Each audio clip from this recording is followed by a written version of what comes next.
What's going on, everybody? Thank y'all for tuning in. It's the Sunday episode of the Crawford Chronicles. I'm one of your hosts, PK, and Sweet Bee Bones Brawls is with me tonight. Homer Chris is attending to some Little League board meetings, really important stuff. So he will not be with us tonight. But Brawls, how was your weekend? Busy. I feel like I say that every time we get on and ask how everybody's doing and all that kind of stuff. But this weekend was really cool. We had the League City Little League opening day parade and ceremonies on Saturday. So we had all the team, family members over here decorating the float for the big parade on Saturday, which was really fun. It was really foggy on Saturday morning, so we got delayed a little bit, but I thought it was really cool because this is, I think they said, like the 78th year that League City has actually had this Little League parade, opening day ceremonies and stuff like that. So we did that and then had opening day today. Unfortunately, the Rays went down in the bottom of the last inning. It was a little rough one to swallow, especially after some very questionable officiating in that game. So, but anyway, overall, it was a whole lot of fun, man. How was your weekend? It was okay. It was okay. I put my technician belt back on Saturday. Went work for free with my guys to, finish out a project. But it was other than that, man, it's a little under the weather, but it's okay. I'm okay. We'll be fine. So let's get into this thing, man. Let's catch up from where we left off Thursday night. We've got 3 games for you. Again, we're just going to catch you up. And then I've got something, Bryles, that I saw on X that I took a picture of, and I wanted to get your opinion on it. So kind of save that towards the end. But let's get into Friday. The Nationals, you played the Nationals. You ended up tying. Score is not really the importance there. The important thing out of that I wanted to take out of it was that LMJ was on the hill Friday night. Win an inning, right? His fastball got up to like 95.8. I was like, wait, what? Yeah. Would have been a lot more news if he got it up to 98, right? But no, fastball hit 95. Wasn't a long, like I said, it was just one inning, but the velocity, I think that's kind of what most kind of shocked me. But he was also coming into a spring with a fully healthy offseason, unlike the previous seasons before where he's been rehabbing or, some kind of something, right? So, we talked about his interview that he did, a week or two ago where, he was just like, hey, look, this is my last season. I want to go out as best as I can, this and that. We've talked about, him fighting for one of the final 5 or 6 starting pitching spots on this team, right? So good for him to come out, show the velo. Next outing, take it a little bit deeper, more than an inning. But I mean, you got another stolen base, Unruh. I know this guy's like 31-year-old kind of minor leaguer guy. Having a decent little spring. Altuve was in the lineup. He went over 3. Trammell, he went yard. I believe he went yard. Did he go yard? Let's see. I believe he did. Or am I thinking? He has. Let's see. He had a double off the wall. I know that for sure. He doubles off the wall, and then Nick Allen scored. Is basically how that. That's what it was. Yes. It was almost a home run, but Trammell's he's having a good little spring, man. He's having a good little spring. So Loperfido was in there, 1 for 2, 0 for 2. Nick Allen in there. Zach Cole 0 for 3 with 2 Ks. So I saw something on X today that as hot of a finish as he had to end the season, and we've talked about this on our podcast, and I'm sure a lot of other podcasts are doing the same thing, right? He's, kind of set, finishing last season was setting himself up for, more playing time, possibly a left field guy, however the outfield shapes out, but he was definitely vying for a spot. The spring hasn't been as good from like hits recorded perspective, but a lot of his outs have been like BBs. I mean, he is hitting BBs to people. So the context there, he's just not getting the the average isn't there, the hits. I mean, but he's he's killing the ball. So a lot of small little things. Again, for me at this game, just looking at the box score and then reading stuff online, my biggest thing was LMJ hitting 95, good clean inning to start his spring, and see what he can do from there. What do you think? What do you think, Bro? Yeah, I mean, the fact that he hit almost 96 on the gun, to start his spring out, that shows you right there that not only did he work a whole lot during the offseason instead of taking it off, and we always joke about him going up there and making coffee. So he wasn't making coffee, I guarantee you, in the offseason. What he was doing was working on his mechanics and getting that fastball back up to where it needs to be. Part of the reason he got knocked around so much last year, even when he was healthy, is his fastball was topping out at like 92, 93. I mean, if you're getting it up to 96 and then possibly even, touching a little bit higher than that, which McCullers never was a big fastball pitcher. He was always, really big with his curveball. He was good with the slider and stuff like that. So, but if he can actually touch that with his fastball and then come out and, throw one of the yackers at him or a change up, something like that, then that's going to work out really well, not just for him, but for us in the season as well. So the fact he's been working on that and showed it on Friday looks fantastic. I'm really excited about that. You've already touched on Trammell. We're going to get into the Saturday and Sunday games as well. But, this guy, we signed him again on a minor league contract just to see what we can do. And Taylor Trammell, the famous Dodger killer, is actually gone out there and proven that he deserves a spot possibly on this roster. So I think it's going to be really interesting to see what we end up with at the end of spring as far as who's going to be playing the outfield, who's going to get those last bench spots, the last couple that we have, and how that outfield rotation is going to end up shaping out. So that's going to be really interesting. And then the thing you were talking about with Zach Cole, even though he did go 0 in the game and, he still got his at-bats, the nice thing is he did get 3 at-bats. And then other than that, we were talking about him, I don't remember if it was last episode or 2 episodes ago, but of just how fast he is. So if we can get him on base, if he can work a walk, which I'm sure that's what he's working on too, or even just get a little slap, base hit, put the ball in place somewhere. He's going to be able to beat out a lot of these, like 2 hoppers to third base or something like that, or, the chopper like right past second base. So I think that, Cole, as long as he gets his at-bats, he kind of starts to get a groove coming back again, working on going into the season. With the speed that he's got, I don't see any reason how he doesn't end up making a spot on this team.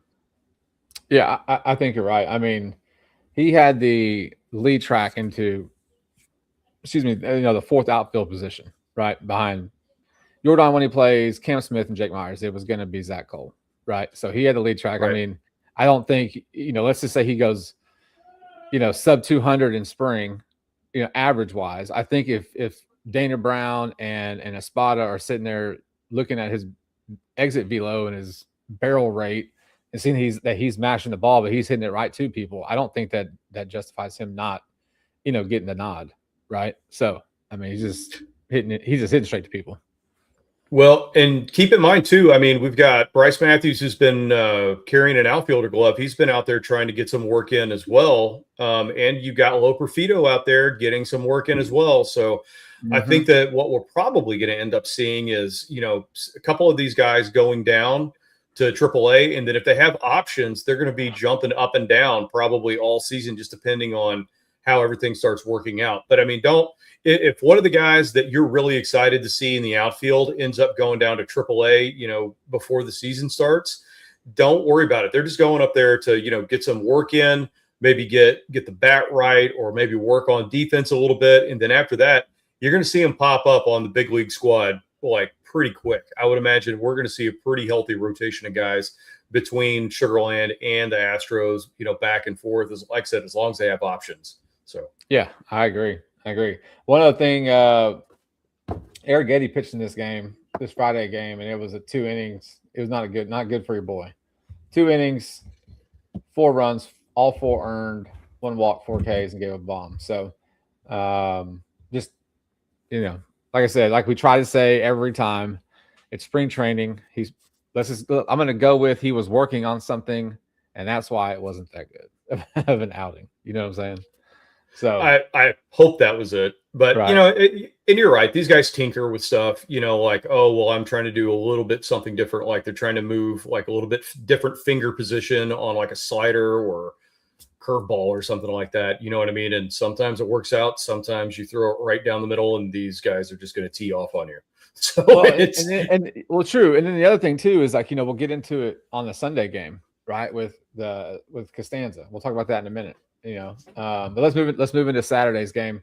So I listened to Saturday's game was only 6 innings. I listened to about 3 of it on the way home from work on Saturday. I caught 4 or 5 and a half inning there. So I was on the I heard on the radio Pena's two errors. I believe it was in the same inning. I believe it was in the same inning. He had a dribble. It was a dribbler, just a routine play, and then he threw it over. I think Walker was playing first at that point.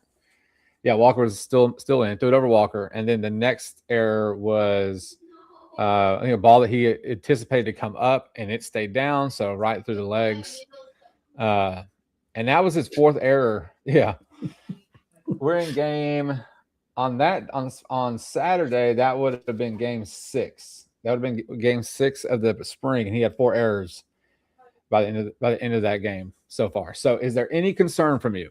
Any concern from you of Pena's like defensive approach or what we're seeing? It's 4 errors in 6 games. Let's try not to overreact, but it is 4 errors, whether it's spring training or not. Yeah, this one's a little hard for me to try to sell as he's working on something. Especially you get one through the 5-hole like you're playing, little leagues. So, yeah, maybe he got a bad hop. That's I'll give the benefit of the doubt on that. But 4 errors in 6 games isn't looking good for Pena. I'll say that. But I mean, we've seen this guy. He is a good defender. He's come into the clutch anytime we needed him, especially last season. Like, when Frauber was trying to, hit or throw a whole bunch of ground ball pitches, to our infield and stuff like that. So I'm not going to overreact and say like, oh, there's something wrong with him or something like that. He's going to be just fine. He needs to get reps. Maybe he's a little bit rusty, but the good thing is those 4 errors aren't going on the back of the baseball card or for the stat sheet for the regular season. So get it out of your system right now. That's what I'm going to say, man. That's what I'm saying. Yeah, get it out of the system, lock in, right? I mean, maybe he needs time to lock in, like you said. So I think, it's just something to watch. But like you said, we've seen Pena over and over and over make clutch play after clutch play, deep in the hole at short, throw all the way across the diamond and nail a dude. So he's got the glove. I think it's just kind of just a spring training.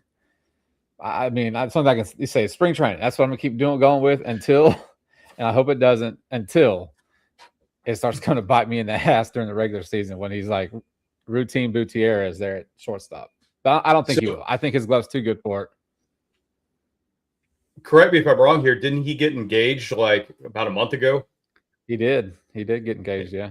Uh-oh. You got something on your mind there, Pena? Thinking about something else other than baseball right now? Come on, buddy. Yeah, get with the program here. How much that wedding's going to cost? You're right. Paredes went yard on Saturday. First bomb of the season for him, right? Let's see. Was it? Yes, it was in the 5th inning. Yeah. He went yard. Matthews had a 2-out RBI. Let's see. Matthews had a stolen base. Like you said earlier, Bryce Matthews is having a good little spring, man. He's having a good little spring so far. And if you can, now not make him, but if he can hold down center field as another option, he's now your, reserve. He could be your reserve second baseman and center fielder, obviously, right? So it's going to be a big year for him, but he's looking really good this spring. Another guy is Mike Burrows. Mike Burrows is filthy. He went 3 innings on Saturday, 4 Ks. on Saturday. Yeah, it's, this was a shortened game, PK, just like you were saying. We had some nasty weather down in Florida, so they only have to play 5.5. But still, at the same time, yeah, Burrows, I'm telling you, man, I maybe I missed it on this one because I was like, I remember when that trade happened, and I'm like, we got who? Why? And it's like I knew who Burrows was, like I'd heard of him, but I was like, why are we trading? All these guys are, just for this one pitcher from the Pirates. And I was like, who's not named Paul Skeens, who wasn't going to get traded anyway. But anyway, point being is, yeah, he's good, man. After doing some homework on this guy and getting to see him a couple of times, yeah, don't sleep on Burrows at all. If he keeps pitching like this, he's going to be in our rotation for sure. So don't think of him as going to Sugarland anytime soon. And if he keeps pitching like this, I mean, heck, he could be our number 3. He might push Javier to that 4 spot, even if he keeps throwing like this. But we'll see how that goes. I haven't seen a whole lot from Javier yet in spring. We're going to get to see him a couple more times. So I'm sure once he gets kind of ramped up, that he's going to start to look, really good too. But just from the short outings we've seen from Burrows and from the one bullpen I know that was recorded that I got to see online, he looks absolutely fantastic. So, hey, hats off to you, Dana Brown. You did a good job in picking this one up. Anytime it seems like that we doubt him on one of these moves, I'm like, what are you doing? Like, it turns out really well. So far, so good. I like the way Burrows looks. I like his stuff. And I'm really hoping that he finishes strong in spring and then carries this on, man. No, I agree. I want to see him just continue. So with the Burrows talk, I have something up from Astros.com that I want to bring up to you. And they covered a handful of things, right? But I mean, we're not going to get into all of it. This is mostly about the starting rotation. Okay. So it looks like, and this is from Astros.com. So let's see. They talk about Mike Burrows being a solid option or solid addition behind Hunter Brown, right? So that to me says number 2, right? Exactly. Then you have Imai. They're talking about Imai. So that's number 3. And then LMJ 4. Javier, who returned from Tommy John this year, he makes his debut actually on Tuesday, first one of the spring. Now, I'm not saying that Javier is going to be your 5, right? But those are kind of like your 5 guys, right? So HB, Burrows, Imai, LMJ, and Javier. Not in that order. Mostly that order, not really. So then it says that since the Astros will be going with the 6-man, mostly, or at least early on, right? That leaves one spot for Arrighetti, Ryan Weiss, Alexander, and Colton Gordon. So what do you think with that? Well, one, like I said, after doing some homework on Burrows, I know that after the All-Star break, they kind of reset him in the Pirates rotation, I believe in the number 2 slot, but they had him in 3 to start the season off. So obviously he improved. But once again, I didn't know what to expect. I did not expect for you to tell me that he was going to be in the 2 spot in our rotation for the Astros right now. I figured Imai was locked into that, for sure, especially after all the hype, after, the contract we got from him and all that. And, he's proven himself in the Japanese league as well. Mm-hmm. So I thought he was going to be locked in at number 2. The fact that Burrows, as of right now, has supplanted him and put him in the 3 spot, then, hey, that's even better. Yeah. So, yeah, like we were talking about with Javier, we haven't really seen much. We've only seen some like bullpen stuff from him. So I can see how they would slot him in possibly number 5 right now. And then, we'll just see how everything goes between now and the start of the season and where he actually lands. But we know if we get Christian Javier in his good stuff, like his A game, dude, he's at worst going to be in the 3 hole. That's what I'm saying. At minimum, it'd be a 3, right? Or at worst. Yeah. At worst, for sure. And those last 2 spots with everybody you just named off, I mean, listen, I think we're going to be okay, is where I'm going with that. If we can get Arrighetti back ramped up and where he needs to be, if LMJ pitches like he did over the weekend that we were just talking about, I think we're going to be looking just fine. And then not only that, you're going to have So 6 starters, we're going to carry a long reliever. So you're going to have some guy in the bullpen too out of that group that's going to be able to make a spot start if needed. So, I mean, guys, our rotation is going to look good. So in the bullpen on the same article, it's Kaiwei Tang and AJ Blueball would have the inside track as long relievers. Jeez. I keep forgetting about Tang, man. Yeah. That is the one thing I keep forgetting about him, and he's already looked good too. Yeah. So, yeah, I don't. You're deep in pitching, deep. Yeah. The thing right now is, Hader, where is it? Has yet to pitch off a mound this spring, right? And it says each passing day becomes less likely to be ready for opening day. And then, Eniel De Los Santos is still out with a right knee sprain. So, Bernie didn't look so hot either, too, in the short work that he's had as well. So that's the one thing that Roddery. I mean, he's been kind of shaky. Munoz, the Rule 5 guy, he's been kind of shaky, right? So he got shelled for 4 early on. Was that it was like game 1 or 2? I don't remember. Yeah, but he got shelled.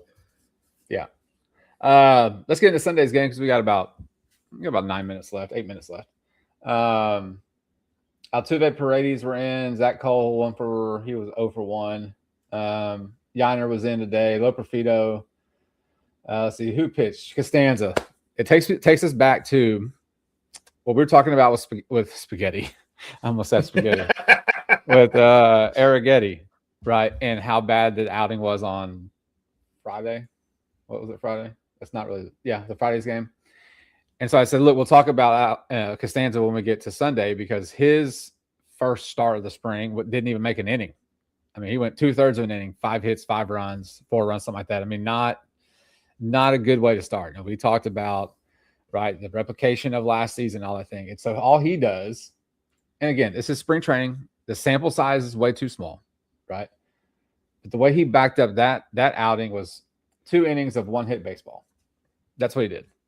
Right, back to being, you take that out over 6 innings, right? Do the math. That's 6 innings, 3 hits, right? I mean, that's quality start, right? So Costanza back on track, right? And Tang got some action today. He got a blown save, 1 2/3, 1 hit, 1 run, 2 walks, and a bomb. So. A little shaky for Tang because I think the last outing he looked pretty good, like you said, didn't he? Yeah. The first time he actually made an appearance, he looked fantastic. I think he went at least 2 innings, and then I don't think he gave up a run. I mean, he gave up a couple hits, and that was about it. I'd have to go back and look up the stats, but needless to say, he did look pretty good. So and once again, we've already talked about it. They might be tinkering with something. Who knows? So maybe after that first one, the pitching staff the coaches got a hold of him and said, hey, let's try this. Move over here. Move over on the rubber 2 inches. Or I don't know. You're holding the stitches wrong on rubber pitch. So who knows? Who knows? But yeah, look, you're 7 games through 7 games, right? You lose again. Like it's hard not to take the losing or winning, we've only won 1 game, but it's really hard to not take it, not serious. Like it's like, okay, how did our pitching do? How did the guys that we are looking for big things from them this season, how did they do from a pitching standpoint? I mean, like Altuve's going to do his thing, Correa and Paredes, and Jordan's going to start on Wednesday, right? First game action, right? We talked about Javier on Tuesday. So you're just starting to see these guys starting to come into play, and they're getting their couple of at bats, and they're dipping out, right? So what you're getting with those guys. It's the Zach Coles, it's the Cam Smiths, just to name a couple guys, right? Like we want to see Christian Walker kind of have some ABs. You want to see Loperfido, you want those young outfield guys to make it difficult for Dana Brown to make the decision, right? That's what you want. That's what those group of young guys are trying to do. And then with your pitching, it's trying to get out of here healthy. That's what make the same thing for Espada. Make it hard for Espada to pick his, 5, 6 starters, figure out that bullpen. But like we always say, is to come out of here leaving healthy with the full squad and ready to start this season. So, you have anything on Sunday, Bros? Because I want to ask you this thing that I was telling you about before we went on, or right when we went on. Yeah, no, go ahead, man. Okay, so this is from Javier Gonzalez on X. You can find him at Astros_coverage. He's a beat writer for Pelota Cubana USA. This is what he put out today. So, obviously we had the new hitting regime, right? Right. Now, with Cintron and Snitker last season, Houston's batters saw an average of 3.76 pitches per plate appearance. Only the A's and the Marlins had fewer across the MLB, and they were at 3.75 and 3.73. Okay, so that was last season. So now we have Victor Rodriguez and his team. They are leading in walks received at 65, but at the same time, dead last in hits connected 47, slugging at 245, and OPS 586. Right? Now, the free passes haven't exactly been all that productive as they're second to last in both runs scored 29 and driven in 28, and their on-base average is also in the bottom half at 341, which is 19th. So, you remember game one? You remember game one of spring training, right? Yep. You scored 1 run.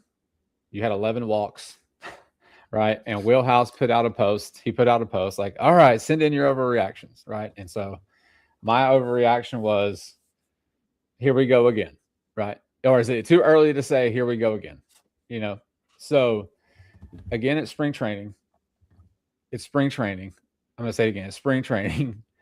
Is it too much, too soon, or is it too early to start overreacting on stats like that? Now, I know what you're going to say. You're going to say, I want everyone to listen because most of these stats are driven off of guys that aren't going to be playing at Daikin during the season. That's what I would say. That's what I did say. But I want to hear what your thoughts on what I read to you. This is just spring training. All right. Well, let's start with the good. The good part is that means they're working counts. And that means that, they're actually, instead of, like you were saying, on average. So last season you said that we would have been 29th or 30th as far as the amount of pitches they see in an at-bat. We were the third worst. If they're getting that many walks right now, that means that we are working the count. That's really good because that means if we've got a starting pitcher out there, if they can continue to do this, if they're going to be able to knock out starting pitchers earlier, and we're not going to get stuck seeing some guy that's just going to eat our lunch the entire time, right? So that's good. He's just going to wear himself out. They're going to pull him, and then they're going to go to their bullpen. That's the good news. The bad news sounds like it's the hitting more than anything else. And, to be honest with you, after looking at some of these box scores and something like that too, it's not been awful, but it's not exactly been what we want to see. And we've been stealing bases, which, and to your point, like you said, 11 walks and we got 1 run. How are you going to get 11 walks and 1 run when we're stealing bases? Come on, guys. That means either our base running is atrocious or we're running into so many double plays. It's unbelievable. So something's got to change. It could be bad luck, but let's just hope that the good part of that, which is these guys working counts, that continues into the season. And then the rest of it, also, like you were saying, there's a lot of high velo outs going out there. So loud outs, not a whole lot you can do about it. You're going to hit a line drive directly to an outfielder. What are you going to do? But maybe hit it, 3-4 feet the other direction or something. I don't know. Go for the power alley, man. But anyway, point being, I think working those counts, that's going to be a really big thing. Hopefully the hits turn around, especially with the new hitting regime that we've got in. So let's just go for the glass half full, go for the positive right now. Keep working counts, start knocking out starting pitchers early, and let's go for there. Yeah, that's what I'm saying. I'm saying it's the walks, 65 walks in 7 games, right? I mean, it's incredible, incredible given what this team was doing as a whole. So if Victor Rodriguez can continue to implement this type of plate discipline across the board, across the coaches, in the minors, and of course the guys up at the big show, like this would be a difficult team to get out batters 1 through 9. I mean, you already had Paredes doing that every time he was at the plate last season. I mean, your only guy taking pitches, right? So I'm going glass half full with I'm gonna take the walks, better on plate discipline, and then I'm gonna say that the hitting and clutch situations is going to get better. There's no way you can be that bad at situational hitting when you have that many, that much movement on the base pass. So it was pretty cool to see that, have someone put that together. So I stole it from him, but he got the credit for it. But pretty cool nevertheless. You got anything else, man, before we get out of here? No, that's good, man. I'm looking to see, what's coming up this week, in spring, see some of these battles for outfield, see some of these, battles we've got for the end of the rotation, and go from there, man. Yes, sir. Yes, sir. But look, I want to thank everybody for tuning in a little bit later than normal, but it's okay. But we're going to be back on Wednesday this week. We're going to have to move it up a day. Yep. We got some things going on Thursday, so I think we'll all be back together on Wednesday. But if not, me and Bryles for sure will be back on Wednesday at 7:30. So thank y'all for tuning in. Thank y'all for supporting. We really enjoyed doing this. So we'll see you on Wednesday. You have a great rest of your evening. This is the Crawford Chronicles, and I'm PK, and that's Sweet B Bones Bryles. Y'all have a good evening. All right, hook 'em. Dude, they swept this weekend. They went 3 this weekend in town. That was fantastic, man. I wish I could have gone and seen some of those games.